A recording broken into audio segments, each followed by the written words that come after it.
Selamat pagi Pak, perkenalkan saya dengan Dr. Dea ya Pak ya, juga poliklinik hari ini. Kalau boleh tahu dengan Bapak siapa?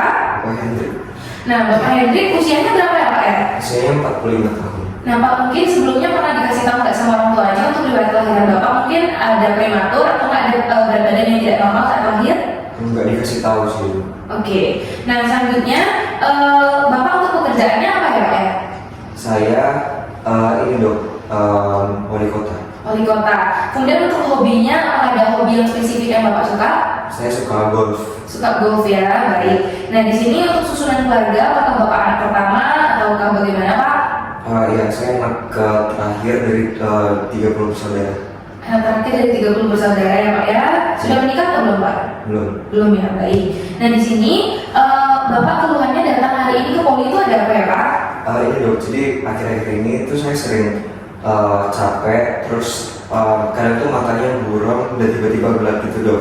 Jadi kayak misal pas saya lagi kerja, kan saya wali kota, lagi mimpin rapat, tiba-tiba kayak sering buram matanya gitu, terus pusing. Pusing, apakah pernah sampai pingsan Pak sebelumnya?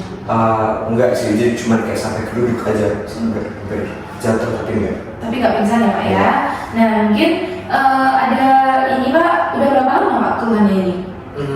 Kira-kira? Biasa, ini udah setahun ini sih, dan biasanya pas kayak kalau lagi capek-capeknya, nah itu biasa keluarnya muncul gitu. Oh, berarti pas capek dia makin parah, tapi pas Bapak biasa aja pas istirahat nggak apa-apa? Iya, biasa kalau tidur aman. Aman-aman aja ya Pak ya, oke.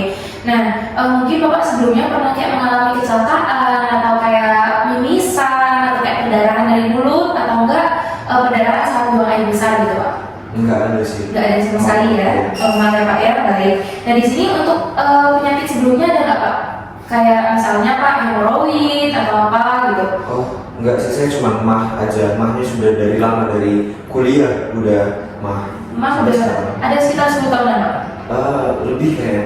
10 tahun lebih ya? Iya. 10 tahun lebih, oke. Nah, berarti Bapak minum obat-obatan buat mahnya ya Pak ya? Iya. Kayak omeprazol, esomeprazol gitu? Itu setiap hari, sampai Setiap sekarang hari? minum obat. Nggak pernah nggak minum? Iya. Selalu minum ya Saya berarti? kalau enggak nanti lambungnya sakit, jadi selalu minum. Oh iya ya Pak, baik. Kalau nggak salah namanya omeprazol. Omeprazol ya berarti yang Bapak minum ya? Iya.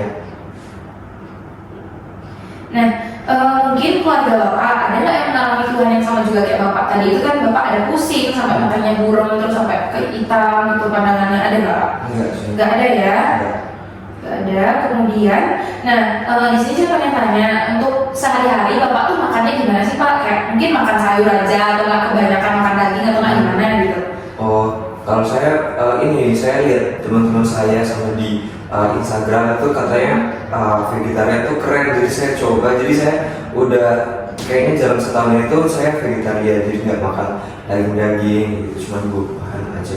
Buah-buahan sama sayur aja berarti ya Pak ya? Nah terus kalau misalnya pengkonsumsian teh ada nggak Pak? Oh iya, karena ya saya sering capek kan, jadi kalau nggak minum teh tuh nggak siap gitu untuk kerja. Oh, Ya, oke. jadi harus minum teh dulu. Berapa sering Pak? Seberapa sering? Sehari kayak 7 kali deh. Soalnya 7 kayak kali. kalau gabut ya udah minum. Minum-minum aja gitu ya, baik. Nah kemudian di sini Pak ya, saya di sini mencurigai kalau misalnya Bapak ini itu mengalami anemia defisiensi besi Pak, dikarenakan tadi itu saya Bapak juga ngomong kalau misalnya Bapak vegetarian, terus Bapak ada pusing, sempat capek, terus Bapak juga sering mengkonsumsi teh, ya Pak ya.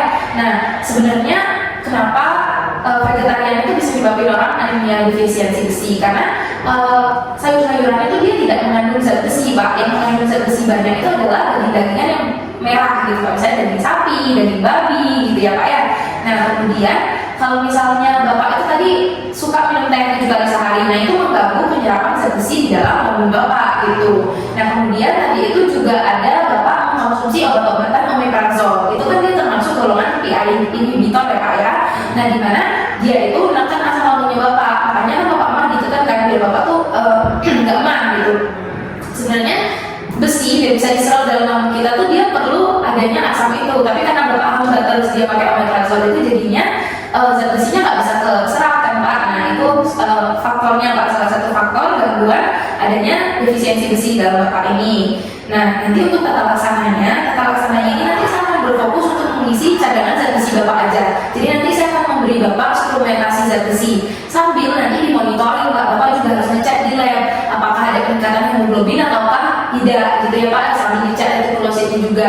Nah kalau misalnya saat sudah cek lab sudah ada perubahan hemoglobin, nah boleh mulai dikurangi suplementasi zat besinya. Tapi Bapak harus ini tata laksananya harus berjalan terus ya Pak ya, dan juga Bapak perhatikan makanan yang Bapak konsumsi, bisa dimulai daging-dagingannya itu dimakan lagi ya Pak ya, jangan FOMO ya Pak ya. Nah kemudian Bapak juga minum teh itu dikurangi ya Pak ya. Nah kemudian untuk prognosisnya sendiri, kalau anemia defisiensi besi ini sih baik ya Pak ya, asalkan Bapak itu turut aja Pak, tata laksananya diikuti, obat-obatannya itu, makanannya itu juga diperhatikan. Nah mungkin Bapak ada yang mau ditanyakan lagi sebelumnya? Ya cukup Bu. Cukup ya? Ya terima kasih ya Pak. Terima kasih.